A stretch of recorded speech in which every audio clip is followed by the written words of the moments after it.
જેમના નેતૃત્વની અંદર સહકાર મંત્રાલય કામ કરી રહ્યું છે એવા આદરણીય અમિતભાઈ શાહ સાહેબ આપણા બધાની વચ્ચે મહેમાન બનીને આપણને માર્ગદર્શન આપવા માટે, આપણને પ્રોત્સાહન આપવા માટે આવ્યા છે. તો એક વખત માતાઓ બહેનો સહિત બધા આગેવાનોને વિનંતી કરું કે આપણા ગુજરાતના સપૂત અમિતભાઈ સાહેબને આપણે બે હાથ ઊંચા કરીને તાલીઓથી વધાવો. બધાએ ચાલુ રાખો.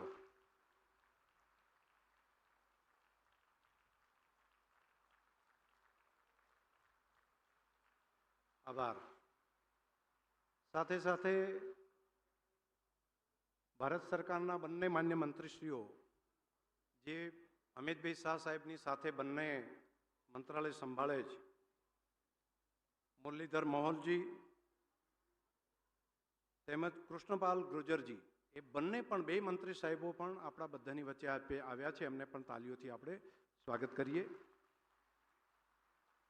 રાજ્ય સરકારના મંત્રી માન્ય શ્રી ઋષિકેશભાઈ પટેલ, આપણા સહકારતા મંત્રી ગુજરાત સરકારના અને કૃષિ અને સહકાર મંત્રી, અને હમણાં જેમણે ભૂપેન્દ્રભાઈ પટેલની સરકારમાં સરસ મજાનું ખેડૂતોને પેકેજ આપ્યું છે એવા માન્ય શ્રી જીતુભાઈ વાઘાણીજી પણ અહીંયા આવ્યા છે, તો એમનું પણ આપણે સ્વાગત કરીએ. માન્ય મંત્રી શ્રી પ્રવીણભાઈ માળી, માન્ય સ્વરૂપજીભાઈ ઠાકોર, ભારત સરકારની સંસદની સહકારની પરામર્શ સમિતિ, જે આખા ભારત દેશની અંદર સહકારની નીતિ બનતી હોય, એનું કામ ચાલતું હોય, એની હાઈ પાવર કમિટી જે કહેવાય ભારત સરકારની, જેના અધ્યક્ષ તરીકે અમિતભાઈ શાહ સાહેબ છે, એ કમિટીની મિટિંગ દિલ્હીમાં થતી હોય, દિલ્હીના સંસદમાં થતી હોય, દિલ્હીના સચિવાલયમાં થતી હોય, એ આજે બનાસકાંઠાના આંગણે આજે થઈ રહી છે ને એના સભ્યશ્રીઓ આપણા બધાની વચ્ચે આવ્યા છે. ઓલ પાર્ટી સંસદ સભ્ય, બધી પાર્ટીઓના સંસદ સભ્ય જે હોય એમાં એ બધા અહીંયા આપણા ત્યાં આવ્યા છે અને આપણા આંગણે આજે એની મિટિંગ થવાની છે. એના સભ્ય તરીકે શ્રીમતી પૂનમબેન માડમ, જેઓ આપણા જામનગરના માન્ય સંસદ સભ્ય તરીકે છે, શ્રીમાન મોહિતેજી પાટીલ, માન્ય શ્રી ભરતસિંહભાઈ ડાભી, માન્ય શ્રી શિવમંગલ તોમર, માન્ય શ્રી કરણભટ્ટ ભૂષણસિંહ, માન્ય કુમારે સંદીપ રાય, ડૉક્ટર આશીષ ભૂતાનીજી, સુઝુકીમાંથી પણ કોઈચીજી ટોયફુકુજી અને નરેશ બંસલજી સચિવશ્રી, આ બધા આગેવાનો આવ્યા છે આપણા બધાની વચ્ચે. આપણા મંત્રીશ્રીઓ પણ, આપણા પૂર્વ ધારાસભ્ય, પૂર્વ મંત્રીશ્રીઓ અને સિનિયર લીડર બધા અહીંયા ઉપસ્થિત છે. તો આપણે બધાને અને આવકારીએ. મારે તો ખાલી બે વાતો જ કરવાની છે તમારા બધાની વચ્ચે. આપણે તે દુઃખના દાડા ખૂબ હતા. દુષ્કાળના સમય તમે મેં બધાએ જોયેલા છે. દુષ્કાળ પડે એટલે બાજરીઓ વાઢવા બહાર જવું પડતું. પાણી હતું નહીં આ ધરતી ઉપર, પણ દૂધનો ધંધો બધાએ પકડ્યો.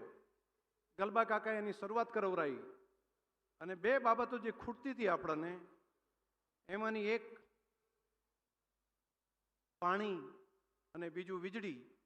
મોદી સાહેબે આપણને 24 કલાક વીજળી જ્યોતિર્ગામના માધ્યમથી આપી અને બીજું અહીંયા નર્મદાનું પાણી અને સુજલમ સુફલમ દ્વારા તળાવો ભરવાની યોજના મૂકી. આ બે કારણે ખૂબ મોટો બદલાવ આપણા જીવનની અંદર આવ્યો. સરકારે ખૂબ પોઝિટિવ પોલિસી બનાવી.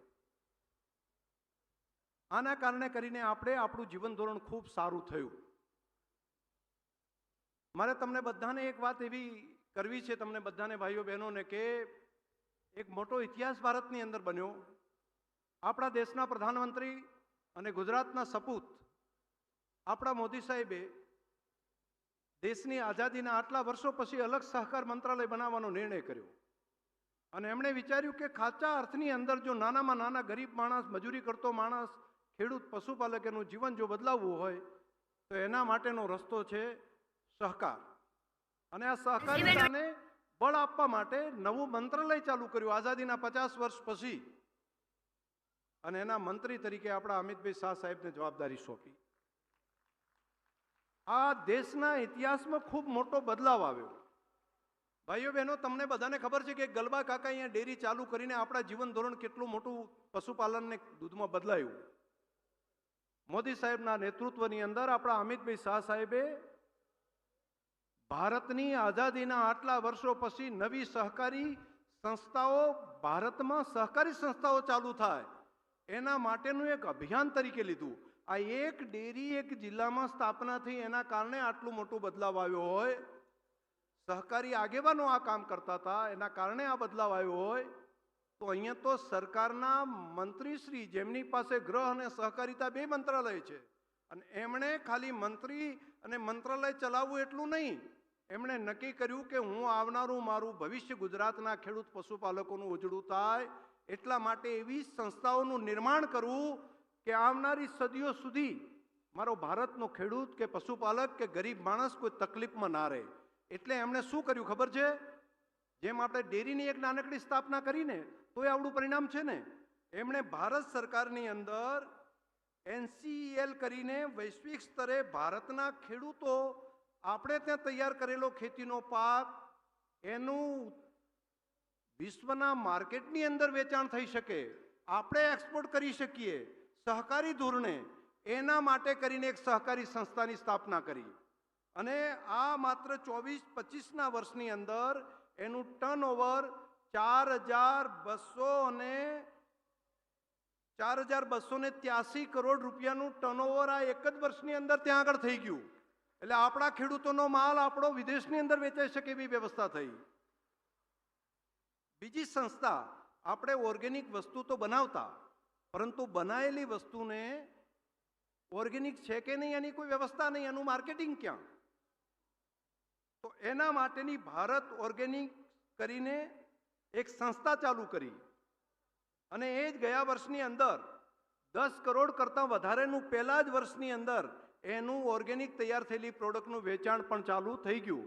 અને બીજું આપણને અમૂલને પણ કીધું કે ખેડૂતો ઝેરમુક્ત ખોરાક તૈયાર કરે તો એના વધારે પૈસા સાથે અલગ બ્રાન્ડથી, અમૂલ બ્રાન્ડથી અને ભારત ઓર્ગેનિકના બે બ્રાન્ડના નામથી મારા ખેડૂતની વસ્તુ એનો યોગ્ય ભાવ મળવો જોઈએ.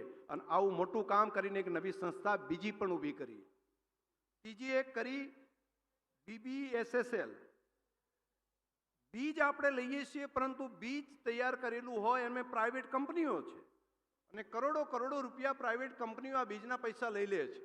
અને પૈસા લઈ લે એટલું જ નહીં, આપણે તો વાઈને આવીએ ને પછી ઉગે ત્યારે ને ખળે પાકે ત્યારે ખબર પડે, 12 મહિને ખબર પડે. અને એમાં જો કોઈ નબળી ગુણવત્તાવાળું બીજ આવી જાય તો આખી સિઝન આપણી બગડી જાય, અને એક સિઝન બગડે એટલે ખેડૂત દેવામાં જતો રહે.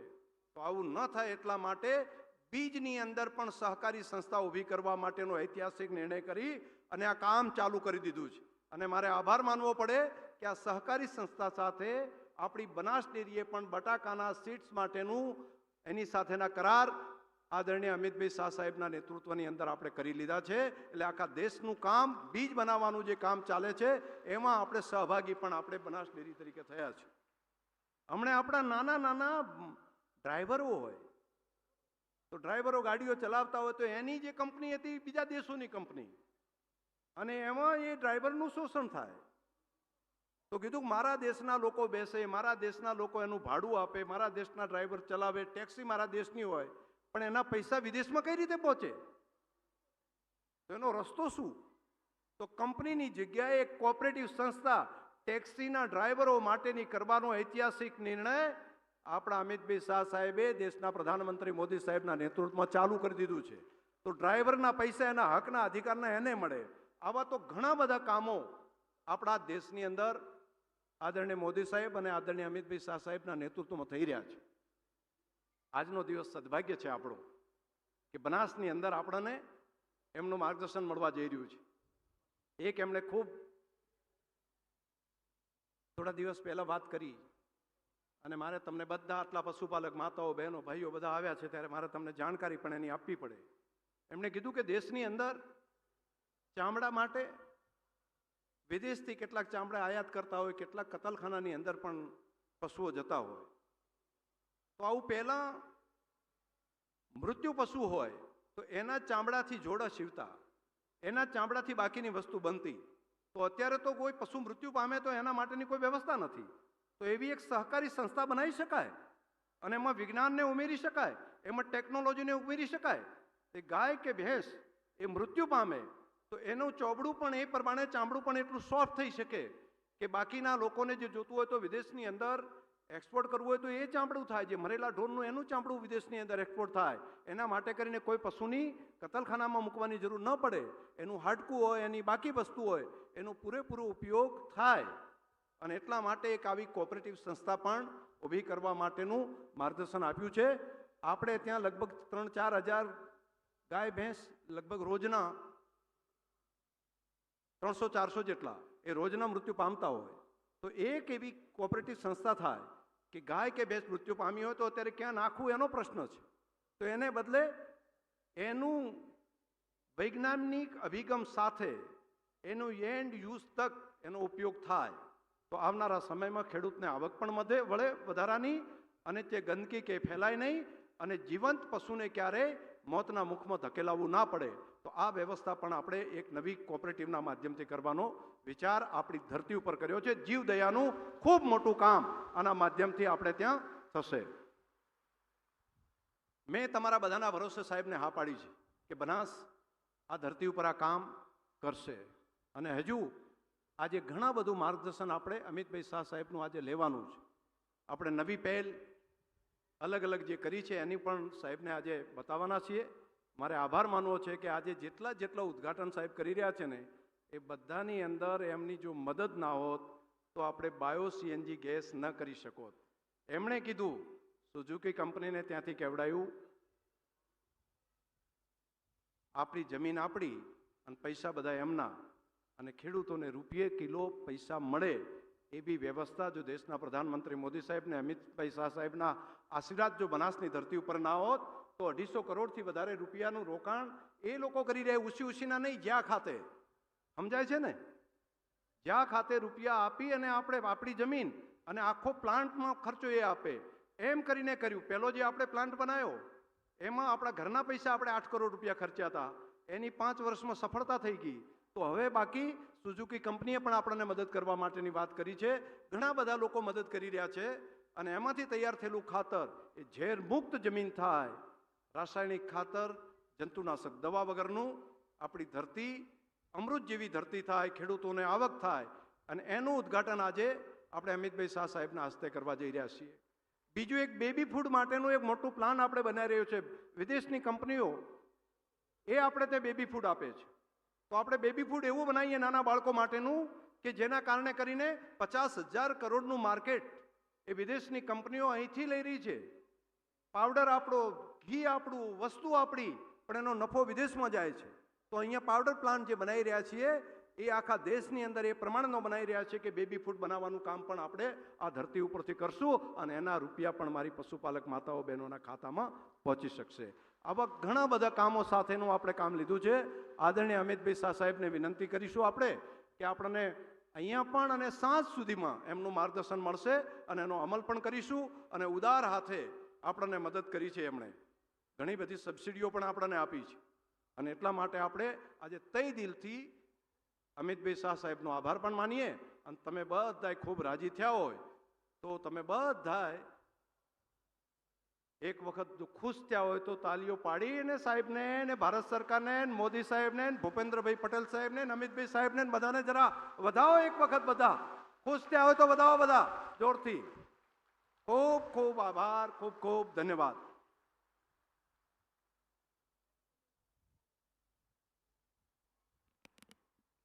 ખૂબ ખૂબ ધન્યવાદ.